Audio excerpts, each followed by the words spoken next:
Ai, o som está a andar. Eu já me estou a rir, isto ainda nem começou. Ai, meu Deus. Rita, o som está a andar. Tão bom. Já posso? Pode. Bora lá. Já Olha, sabes posso. que esta entrevista começa sempre da mesma maneira. Olha, que bem que começou. Ar-condicionado. Estamos a tentar começar esta entrevista há horas, mas não começa. A verdade é que a entrevista já aconteceu. É verdade. Desculpa. Verdade. Se vocês ainda não têm o Facebook do Elefante de Papel, vão agora a correr, porque as fotografias que aconteceram antes desta entrevista, quando estão a assistir, são realmente épicas. Até podem tentar adivinhar, não é? Cara... Sim, passa tempo. Passa tempo. Tentem adivinhar que cara é que a Mena e a Rita estão a fazer. Qual é a sua motivação? É cara de... O que está por trás? Exatamente. Cara de pessoas incríveis, dignas, cheias de responsabilidades. Vamos então falar de literatura francesa do século XII, não é, Rita? Está super interessante esse livro, não está? Olha, esta entrevista começa sempre com uma pergunta. Qual é a primeira memória que tens de ti própria? Ah, tu começas sempre com a mesma pergunta? Sempre. É tipo Daniel Oliveira ao contrário, mas... Isso é genial! Se tu não puseres isto, não és mulher, não és nada. Claro que foi. Esta mulher é maior. Começa já assim. Não, porque é giro. Olha, por exemplo, eu lembro, sério, porque eu fiz este exercício e não foi fácil. Eu lembro-me que a minha primeira memória de infância, de me sentir viva, Tipo pessoa, não é? foi eu ir buscar um boião de Xuxas, aquilo estava ao lado de uma coisa de mercuriocromo, caiu ao chão. Pronto, é isto. E a alcativa ficou cheia de mercuriocromo. Já contaste isso com outros convidados, é isto que fazes, não é? Não, estou-te a dar um exemplo. Sim, mas já fiz isso. Eu não quero ser só mais uma na tua vida. Eu não quero ser só mais uma no Elefante de Papel. Dá-me a tua primeira memória. Eu não tenho uma primeira memória, mas a primeira, quando tu agora me disseste isso, quando disseste a primeira memória que tens quando eras miúda, eu acho que foi a primeira vez que eu era um ser pensante. Eu não sei se isto tem algum tipo de analogia ou...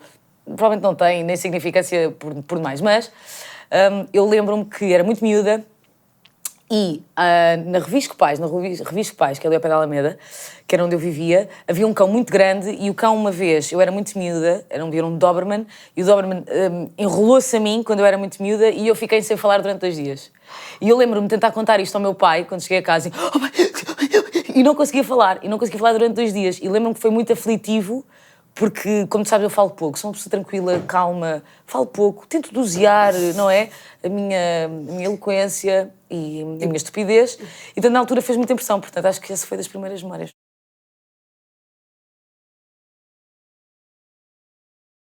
As pessoas sabem muito pouco de ti e eu penso que isso é um processo consciente.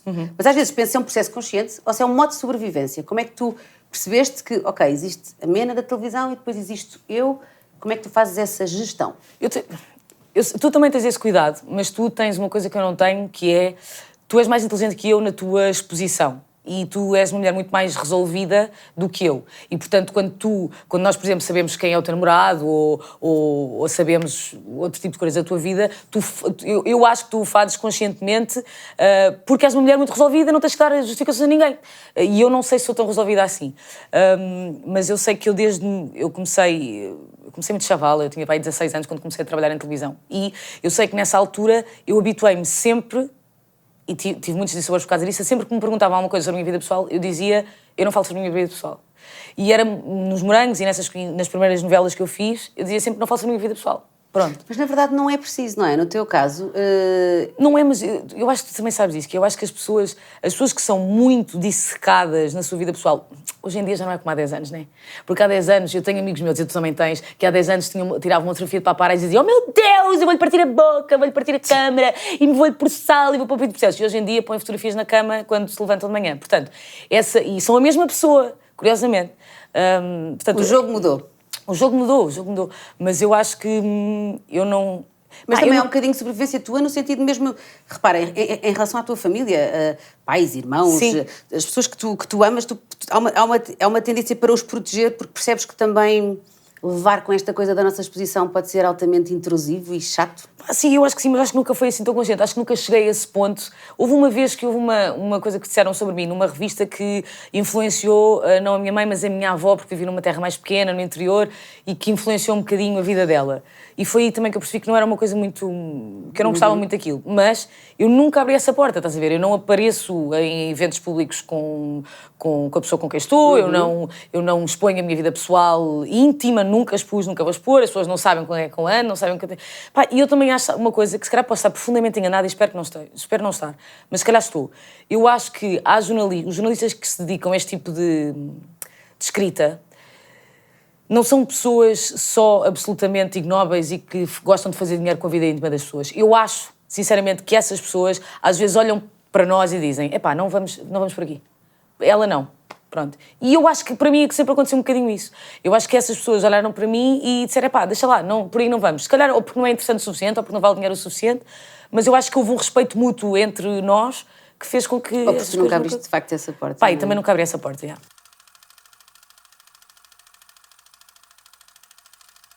Eu tenho uma família que foi muito esparsa sempre. Nós tivemos sempre experiências muito diferentes, temos vidas muito diferentes uns dos outros. Eu sou a única pessoa que tem uma vida um bocadinho mais exposta e eu acho que todas as pessoas da minha... Eu aprendi há pouco tempo que, por mais que as pessoas estejam distantes de ti ou afastadas, seja porque nós nos damos mal, ou porque não temos feitios parecidos, ou porque a nossa vida é demasiado diferente, ou porque eu não entendo a tua vida e tu não entendes a minha porque não sabemos o que é, e porque às vezes o afastamento causa mal-entendidos terríveis, e o WhatsApp também causa mal-entendidos terríveis, os SMS também, e grupos de WhatsApp de família também causam mal-entendidos terríveis.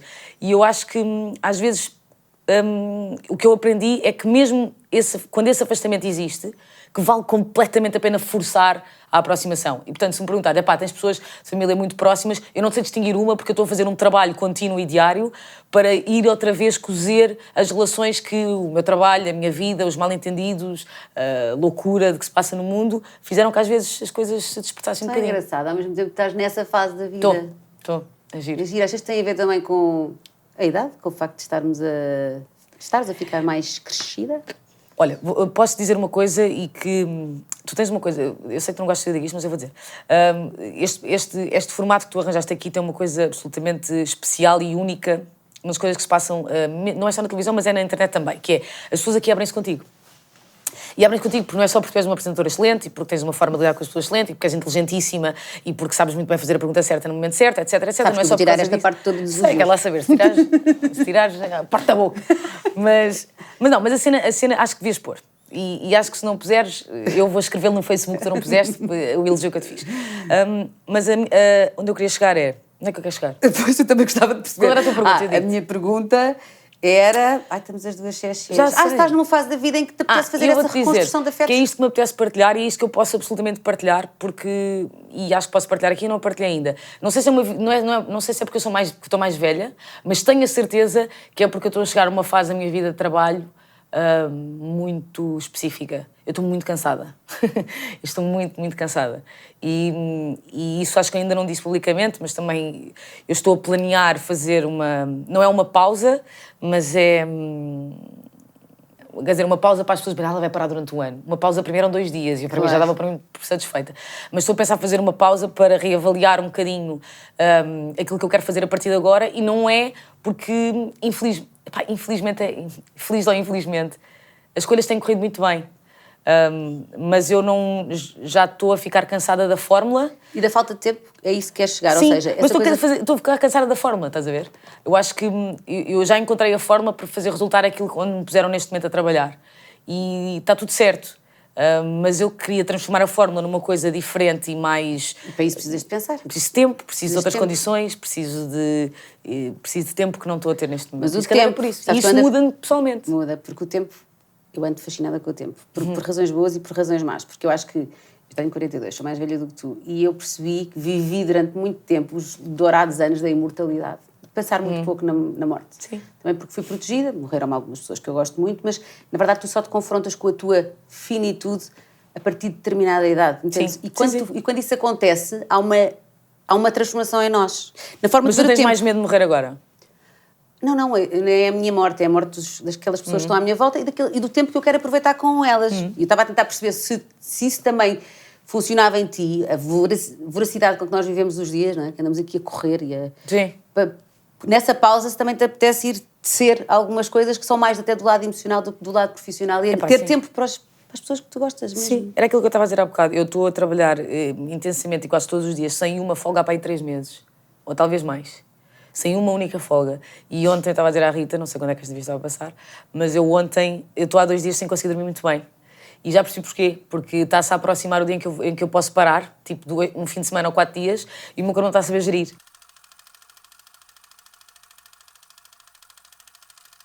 Eu não tenho qualquer tipo de ambição dentro do mundo da televisão, tenho zero. Vou-te mesmo dizer. Eu tenho zero ambição dentro... Eu sei que as pessoas pensam, ele... Porque, não sei, ela lutou... Eu tenho zero ambição dentro do mundo da televisão, tenho zero. Tenho uma ambição muito fixe, que é, eu adorava e adoro poder estar num sítio em que eu me divirto imenso a fazer o que eu estou a fazer, mas neste momento já me está a dar muito mais trabalho e muito mais dor do que divertimento. É muito difícil, as pessoas não têm ideia do que é que se trabalha para se conseguir... Eu sei, quando vejo o teu programa, o trabalho que ali está. Pois é. E as pessoas pensam, mas é uma vez por semana. Não fazem ideia do que E não é a só isso, construção. pensam assim, porque as rubricas são tão parvas às vezes e os jogos são tão patetas, é tão fácil. E a conversa é tão fé diver e a conversa é tão... Pois, mas é que para se chegar aí às vezes é preciso fazer um caminho contrário, e eu tive que fazer o caminho contrário, eu fiz ao contrário. Há muitos humoristas que começam no humor e têm o seu talk show, eu fiz ao contrário, que é, eu comecei no teatro, claro. E eu comecei noutro sítio e eu tive que ir encontrar em mim uma alegria que não existia para... Não é, sim, as pessoas chocam-se muito com o verbo fingir. Para mim, fingir não é um verbo assim tão assustador. Mas que tive que fingir ser um tipo de apresentadora e uma personagem que eu construí para servir o talk show que eu estava a servir naquele momento. Eu acho isso incrível, sério, acho mesmo, porque há muito poucas pessoas que têm essa capacidade e, no teu caso, não fica falso, porque, claro que há coisas há coisas agora da Filomena, mas também há coisas que são mena naquilo que o público conhece. Mas é de facto uma persona apresentadora que tu criaste. E é uma persona totalmente distinta das outras personas que existem no mercado. Vamos falar agora de mercado, não é? É difícil fingir às vezes essa alegria quando estamos por dentro numa convulsão. Curiosamente, para mim não é. E é super terapêutico. É terapêutico. É. Porque eu acho que eu tenho esta porcaria desta coisa na cabeça, que é qualquer coisa que tu forces muitas vezes, torna-se um hábito, não é? Tudo, para o bem e para o mal. O que é bom, sim, e o que é mau também. E, portanto, esta coisa de eu me forçar todas as quintas-feiras e... Isso sofres, não é? Não sei se vou contar isso, mas pronto, posso contar. Ficas com dores de barriga e com nervos. Sim, imagina, eu lembro-me de estar nas piores situações da minha vida, e ter que escrever um programa de humor. E pensar assim, olhar à minha volta e dizer assim, eu estou mesmo aqui? Estou. E ter à frente um programa de humor para fazer. Tinha que escrever piadas e escrever coisas, pensei. E de repente eu assim, pronto, vou largar tudo e vou dizer, olha, não é possível, não consigo, nem vos vou dizer, porque qualquer pessoa diria, Mina, claro que sim, larga isso, deixa estar, nós fazemos, não sei o quê. Mas eu disse, não, bora lá. E fiz, e fez muito bem. E eu acho que eu seria hoje em dia uma pessoa muito mais triste do que sou, se eu não tivesse, não estava vestida assim provavelmente até, mas se não tivesse feito esse forcing do 5.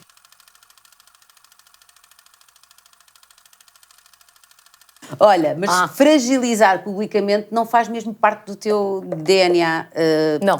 E da tal persona apresentadora. Não faz. Não faz e cada vez me faz menos. Lá está, faz muita confusão esta curva que está a acontecer da exposição da intimidade das pessoas.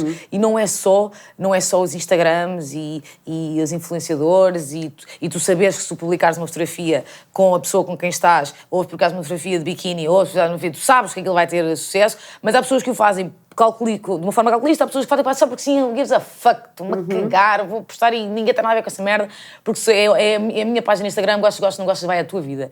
Está tudo bem, mas não é só isso que me faz confusão. Mesmo, eu acho que a exposição da intimidade das pessoas não está a fazer bem ao mundo, está a ver? Sim. Tipo, não é o que tu fazes aqui, mas nos programas da manhã, da tarde, não sei o quê, que estamos ali horas e horas e horas a falar da morte do filho da dona Arminda, Almerinda. Também daí, não é? Pronto, e eu, por respeito muito da Dona Almerinda, com certeza que há 3 senhoras Laurindas em Santa Combadão que estão a ver e se sentem um bocadinho mais acompanhadas porque vêm a Dona Laurinda a chorar na televisão, mas não parece que aquilo faça parte da terapêutica, não parece que aquilo faça bem a ninguém, parece-me que aquilo é chafurdar num cocó. Mas é mesmo. E pronto. Eu li uma entrevista muito bonita tua, já há muito tempo, se calhar tu não te lembras, mas era muito bonito, porque tu falavas da tua carreira como atriz, que foi de resto como tu começaste, e que calculo que ainda seja a tua grande paixão. E tu, a certa altura, dizias que tinhas muita admiração por alguns colegas teus porque nunca tinham feito concessões e que tu sentias, isto já foi há uns anos, que já tinhas feito algumas. Sim. Dói tanto ter de fazer concessões às vezes? Dói. Tens feito muito poucas, penso eu, ultimamente, diz-me tu. Eu tenho feito algumas, mas eu nunca fiz nenhuma em que Daquelas eu, mortais. quando tinha 16 anos, eu disse que não vou fazer. Ainda não sei se um dia vou fazer. Eu acho que se um dia tiver filhos e não tiver dinheiro para lhes dar a comer, eu vou fazer tudo e mais alguma coisa e quer que se lixe. Mas eu ainda não fiz. Aquelas que eu acho que não posso mesmo ceder, eu ainda não cedi. Já fiz algumas. Epá, dói um bocadinho, mas tu tentas sempre pegas no bisturi, pegas no pincel e dás ali uma limada e dás ali uma coisinha e pões ali um polish e pões um verniz e tentas que a coisa seja um bocadinho mais, não seja a cedência só por si, estás a ver? Mas sim, mas já fiz algumas. Sabes que a primeira entrevista que eu dei na minha vida, não me lembro que revista é que foi, e que houve uma frase, por acaso eu nunca disse isto, é verdade, houve uma frase que foi o título da entrevista e que, por acaso, a frase não era minha. Eu disse, mas não era minha, era do Rodrigo Saraiva, que era uma frase que era: nós somos um país, isto foi há 15 anos, que era: somos um país de génios no sótão e lixo na ribalta. E eu disse isso quando tinha 17 anos. E eu disse na entrevista que a frase era do Rodrigo e nunca saiu. E esta frase, eu não te sei explicar porquê. Quando tu me dizes, qual foi a tua primeira memória? Isto foi a minha primeira memória de ser pensante e influenciador do mundo.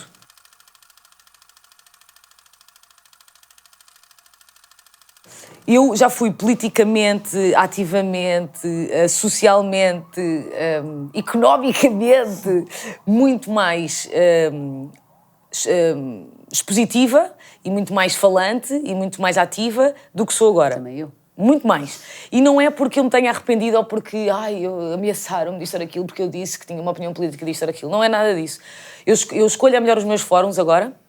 Escolhes as tuas lutas, eu também me estou E escolho as minhas lutas, escolho os meus fóruns e sei que se calhar não é necessariamente correto o que eu estou a fazer, porque se calhar com a influência que tenho eu podia ser muito mais incisiva, mas também sei que o sítio onde eu chego agora, se eu escolher o fórum como deve ser, vou chegar a muito mais gente de uma forma muito mais inteligente do que aquelas que eu andava a disparar contra o mundo e contra todos, que eu só virava costas. E só vir é uma aprendizagem, isso lá está, é mais uma. Porque às vezes, quando existimos muito, e garanto que eu posso falar disso, até crias anticorpos, até aquilo que tu estás a tentar fazer com uma boa intenção acaba por criar um efeito ao contrário. E se deixarmos as pessoas a pensar só, sem impingirmos aquilo que nós pensamos, é mais fixe. That's very true.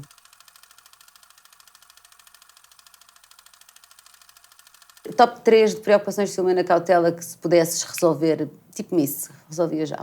Tipo Miss. Não sei, mas podes-me ajudar a responder esta pergunta? Fácil. Que é assim, a pergunta... Ajuda do público, só tens mais ajuda. É isso. Outro dia estava a ver uma pergunta gira para fazer, lembrei-me de uma pergunta gira para fazer no meu programa, que ainda não fiz e podemos ter aqui, que é: se tivesse de escolher um acontecimento que seja o acontecimento que tu achas que mais vai afetar a história nos próximos 10 anos. Não é o que já aconteceu. Não, que já aconteceu, sim. Alguma coisa que tenha acontecido nos últimos tempos que tu... Não. E que tu sabes que foi o que mais vai afetar os próximos 10 anos. E eu pensei nisso. Guerra Mundial, não sei o quê. Mas eu depois cheguei à conclusão que eu acho que o acontecimento mais próximo do presente onde estamos agora, que eu acho que mais vai afetar o mundo nos próximos 10 anos, isto é horrível, e é um lugar comum, mas eu acho mesmo que paradigmaticamente isto muda tudo. Que foi a eleição do Donald Trump.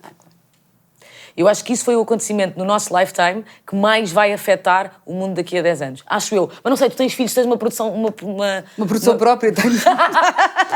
Sim, tenho uma produção em casa. Tenho uma produção própria, do meu próprio vinho. Não, mas tens uma visão também diferente do tempo, sim, aquilo que estavas a dizer. Sim, mas concordo contigo. Mas se tu me disseres, assim, assuntos que eu punha no meu top 3, sim, eu acho que o primeiro é, sem dúvida, o quão assustador é os levantamentos dos movimentos... extremistas e populistas. De direita, sim, de extrema-direita e xenófobos, movimentos xenófobos, e principalmente, mais do que isso, não é mais do que isto, mas é isto que é... Os movimentos como a xenofobia, o racismo, a homofobia, enfim, etc., deixaram de ser assuntos tabu da cave. E o problema é este. É que estes assuntos todos devem ser um tabu. Devem ser um tabu. Ontem estava a ver um programa, um documentário muito bom, que um gajo dizia assim... o Filipe Almeida Fonseca dizia assim... porque eu não percebo, hoje em dia as pessoas têm opiniões que são absolutamente contrafactuais. E portanto, porque cada um tem o direito à sua opinião. Não tem. Não tem. Desculpem, mas não tem. Uma pessoa que diz a Terra é plana... não há argumentos. Exato. A Terra é plana. Filho, podes achar que a Terra é plana. Está tudo bem que achas que a Terra é plana. Mas isso não é uma opinião viável para esta discussão. Então, hoje em dia, essas opiniões... se confunde a opinião com aquilo que é factual e científico. Exatamente, que tem muito a ver com a xenofobia e o racismo, são tudo defendidos por pessoas que até têm algum tipo de eloquência e estruturação do discurso com algum cuidado. O problema disto é que, pura e simplesmente, aquele discurso não pode ter fórum, não pode ter púlpito, não pode, e não venham cá dizer que é uma opinião. Não é uma opinião. Não é uma opinião porque não é factual e está a ir contra a liberdade dos outros. Portanto, e quando a tua opinião vai contra a liberdade dos outros, amigos, pega nas tuas continhas e... Portanto, há pessoas que tu jamais convidarias para o teu programa. Sim.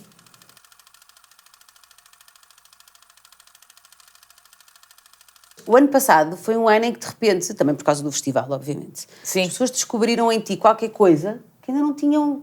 Muita gente ainda não se tinha percebido. Como é que tu vês a loucura deste último ano? Eu acho que as pessoas sempre olharam para mim de uma forma que eu era um bocadinho alternativa e underground e portanto, havia uma certa atenção mainstream com que eu nunca levei. E de repente, na Eurovisão, as pessoas disseram assim: ela sabe falar inglês, ela não é burra. Uau, que cena! Estávamos mesmo à espera que ela fosse um bocadinho ignorante. E eu acho que foi mais isso. E tu não achas que fazes bem a uma data de miúdas e miúdos porque abraçaste o awkward? E tu és super goofy, não é? Que és aquela pessoa que não és o estereótipo desse baby zonga, sexy, né? Mas eu sei que tu és. Por baixo sou um canhão. Eu sei, já estive contigo numa banheira, posso testemunhar, vestida. As fotografias em facebook.com/elefantepapel. Mas eu acho que tu ajudas, a sério, se calhar sem saber, nem sei se tens esses testemunhos. Se tiveres, dizes-me a que muitos miúdos e miúdas percebam que é possível sermos nós próprios e não estarmos colados a determinadas imagens, estereótipos daquilo que é suposto ser uma mulher ou que é suposto ser um homem, mesmo os que trabalham em televisão. Entendes o que eu estou a dizer? Sim, eu acho que sim. Tu dançares no festival de fazer aquela coisa básica, não sei fazer, do bracinho. Sim. Aquilo faz mais para um miúdo que achas que não tem jeito, que é um pé de chumbo a dançar e que de repente está-se a rir de ti, mas está-se a rir dele próprio, do que se calhar 1000 sessões de terapia. Percebes o que eu estou a dizer? Sim, mas eu também acho que no festival e noutros sítios, eu posso ter essa liberdade. Estás a perceber o que eu quero dizer? Sim. Não é só tipo, eu achar que eu sou assim e mantenho essa condição e que sou assim muito verdadeira, não sei o quê, porque sou assim, porque acho que estou a mudar a cabeça de algum miúdo. Isso é tudo ótimo. Mas eu também acho que eu tenho essa liberdade, estás a ver? E acho que há pessoas que não... No fundo, tens essa temos liberdade todos. porque impuseste assim, ao meio, Mena. Sim. Cada um projeta aquilo que quer projetar e foi assim que tu lá está, fizeste. é isso que eu quero dizer. Eu tive essa liberdade, estás a ver? Mas foi uma escolha também, podias ter sido a apresentadora Foi, boa mas eu zona. também tenho muitos amigos meus que optaram por não ceder numa data de coisas e serem o contra-estereótipo e não tiveram as oportunidades que eu tive, nem a sorte que eu tive. E eu acho que eu tive essa sorte, porque tive muita sorte, mas também porque eu tive essa liberdade, estás a ver? É uma coisa a dizer, na Eurovisão eu podia fazer aquela macacada e ser a Totó, porque eu tinha a Catarina e a Daniela e a Silvia que asseguravam a elegância e a respeitabilidade, enfim, a dignidade. Mas tu não achas que também és isso tudo? Porque eu não vejo que tu não sejas elegante, nem que exista alguma moça na tua respeitabilidade. Acho que é possível ser tudo isso, não é? E é isso que em ti... Eu acho que sim. Eu acho que é isso que te torna, de facto... Eu sei que tu odeias elogios, mas isto não é sequer um elogio, isto é uma constatação. É isso que te torna diferente no mercado, não é? É o facto de tu conseguires estar vestida num grande vestido dos Manéis, linda de morrer, e até gostares de estar. Também não tem problema nenhum em gostares de estar vestida num vestido dos Manéis. Sim. Raramente. Mas os Manéis também é fácil uma pessoa gostar daquilo, porque eles são incríveis. Mas percebes o que eu digo? Tu também tiveste que abraçar esse teu lado, ou seja, também tiveste que, ok, agora tenho que também cumprir esta parte, porque faz parte. E isso é o que me custa um bocado. É o que te custa mais? É. Continua a ser. Sim, a Catarina costumava entrar no meu camarim e perguntar-me se eu estava bem só porque era a parte que eu menos gostava, que era a maquilhagem. Não sei o quê. Isto é, eu agora já curto e já acho graça e não sei o quê. Mas, e acho graça, vestir vestidos giros e sentir-nos mais, não sei o quê. Mas, epá, sei lá, não me dá grande tesão, entendes o que eu quero dizer? Tipo, não, acho giro, acho interessante, acho bacano, mas, por exemplo, e tu sabes disto, nós trabalhamos, tu fizeste diretos também durante muito tempo, eu já estou a fazer diretos há muito tempo. Quando tu fazes um direto, a última coisa que eu ia estar preocupada é como é que está o meu cabelo, ou como é que eu estou vestida, ou se o vestido está não sei o quê, eu digo, pá, não me chateiem, há alguém que pode tratar disto por mim, ótimo, então ajudem-me e deixem-me pensar noutras coisas.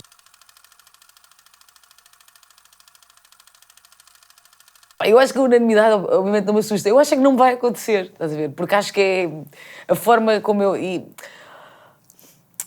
Tu também tens um bocadinho isto. Houve alguém que me disse há pouco tempo, não sei se não foi o Unas, talvez não. Foi alguém com quem eu falei e estávamos a falar de ti, tu vieste à conversa, Rita. Eles disseram assim, pá, Rita, pá, foi ótimo, não sei o quê, estamos aqui com uma grande conversa, não sei o quê, pá, pronto.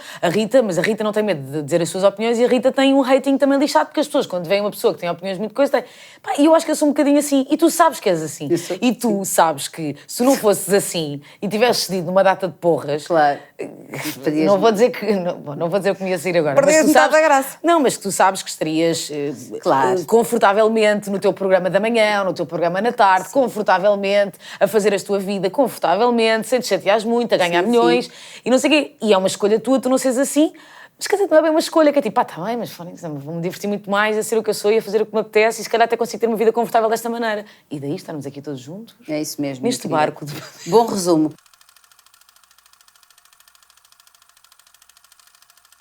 Já te arrependeste de algum convidado que tenhas tido?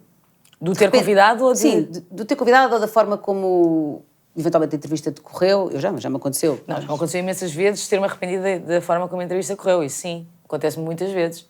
Mas é normal porque eu não tenho o luxo que tu tens aqui, que é maravilhoso, que é, ok, tu não podes demorar muito no tempo, estás aqui a falar comigo, digo, cá, tens que passar para a próxima entrevista, ou tens que bazar, ou não sei o quê, mas eu tenho um tempo muito limitado.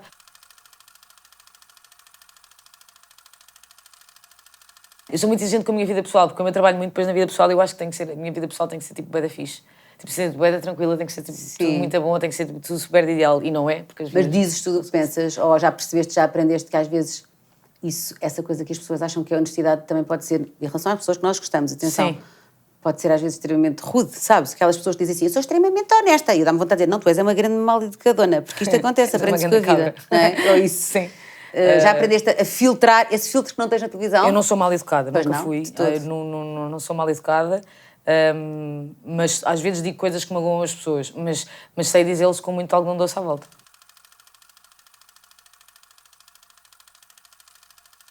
Alguma coisa que te magoou? Que Sem ser eu enfiar-te agora com uma panela na cabeça. Olha, vou-te contar uma coisa que tu não vais estar à espera, que é assim. Eu não sei se vocês sabem, mas vou-vos contar uma coisa que eu nunca disse publicamente. Ai, meu Deus. Eu vou explicar. Ela serve de tequilha ali atrás e, portanto... Eu tenho um tique. Eu deixei de roer as unhas. Eu tenho um tique, que é o roo o meu dedo.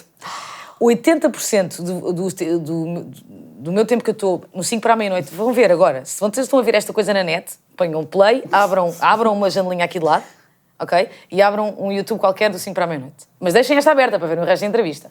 Portanto, estão a abrir? Ok. Agora metam um vídeo qualquer do 5. Agora um vídeo qualquer que eu esteja na secretária. E vocês vão ver que eu estou sempre assim. Eu estou sempre assim. E eu tenho um calo neste dedo horrível que me dói horrores. Qual é o dedo? E tu perguntaste o que é que me magoa e isto magoa-me horrores. Só que eu não consigo parar de fazer isto. Eu estou sempre ou assim ou assim. Mostra-me só qual é o dedo. É este.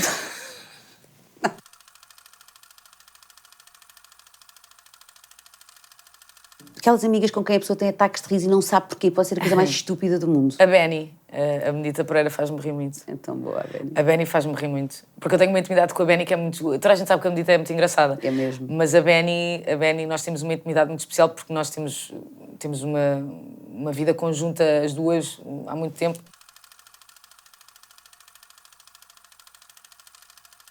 Mas há muitas pessoas que me fazem rir muito. A Inês Lopes Gonçalves faz-me rir muito. E é uma pessoa que ela não se ri muito. E ela faz-me rir muito. Também por isso tem tanta graça ela, não é? É, a Inês é muito incompreendida também às vezes por causa disso. Porque a Inês é muito...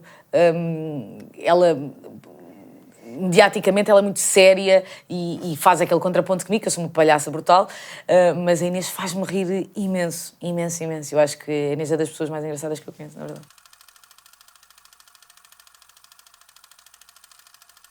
Tu queres ser mãe ou não? Às vezes. Tem dias? Tem dias que sim.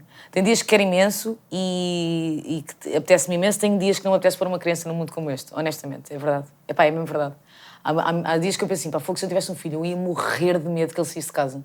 Eu ia morrer de medo que ele fosse trabalhar. Eu ia morrer de medo do que é que vai acontecer neste mundo. Eu ia morrer de medo de quem é que ia ganhar as eleições a seguir.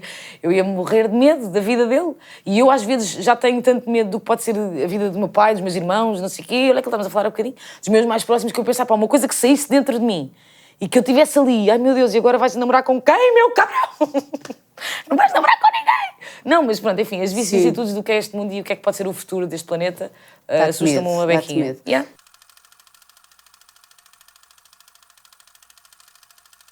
És supersticiosa, que eu não sabia. Eu quero perceber de onde é que isto vem, sendo que eu acho que tu não és católica, certo? De todo. Pronto.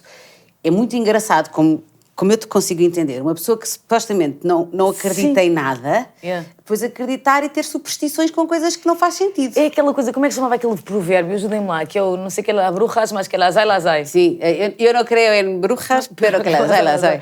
Pronto, eu faço porque, epá, é melhor fazer do que não fazer, mas tem coisas muito parvas, é tipo, eu tenho 3 substituições que uso quase todas as semanas, que é, eu tenho que entrar sempre de pé direito no estúdio, isto é horrível. Eu tenho um problema ainda maior, que tu não sabes, que é, eu tenho que estacionar o carro sempre no mesmo sítio. Já tive discussões com o Zé Pedro Vasconcelos horríveis por causa disso. Porque eu tenho... E pá, e às vezes eu estou a começar o programa e lembro-me que o carro não está e eu peço, Xavier, por favor, vamos estacionar o carro. E ele vai, que é muito querido. E tem essa E também coisa. não te sentas à mesa com 13 pessoas. Não sinto. Portanto, somos Mas jantar. acho que isso vem do meu pai. O meu pai também não se sente e eu também não... Eu vou-te confessar igual. Não há ninguém do Alentejo na tua família. O meu pai é de Ferreira e a minha avó... Porque isso vem do Alentejo, filha, não sabias. Pois não minha, sabia. Avó, minha avó também era tudo uma camada de ateus e todos supersticiosos, que era uma... É exatamente como o meu pai e a minha avó, é verdade. Mas uma coisa, tipo, desaparecia uma coisa em casa, a minha avó dizia-me para eu atar o rabo ao diabo. Como é que se ata o rabo ao diabo? Vais aprender esta, depois ficas com a superstição, já sabes como é que Não, é. diz-me já. Era um lenço que se punha no pé da cama. E o que é certo é que as coisas apareciam, minha boa amiga. Se tu pegares no pé da cama e atares um lenço, quando andas à procura de uma coisa que te está mesmo a enervar, Ai, se eu aparece. soubesse o tempo que me tinha poupado a atar o rabo ao diabo.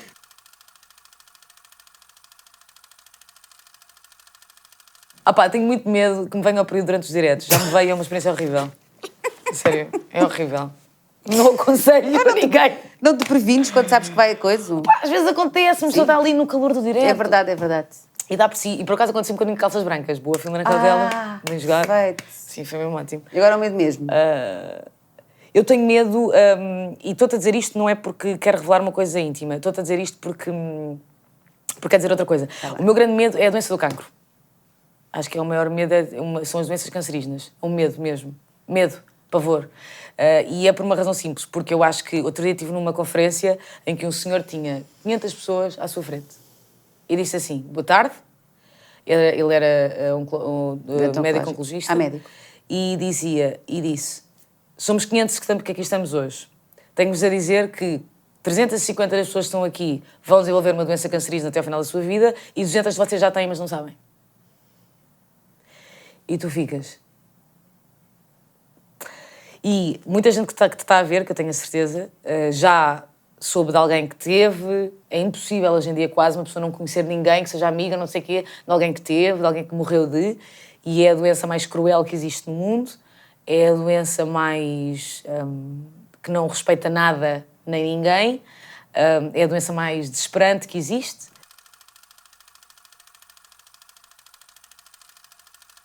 Quando eu parar, vou esticar as minhas pernas, pôr o meu cão em cima do meu colo. É tão querido o teu cão. Não é?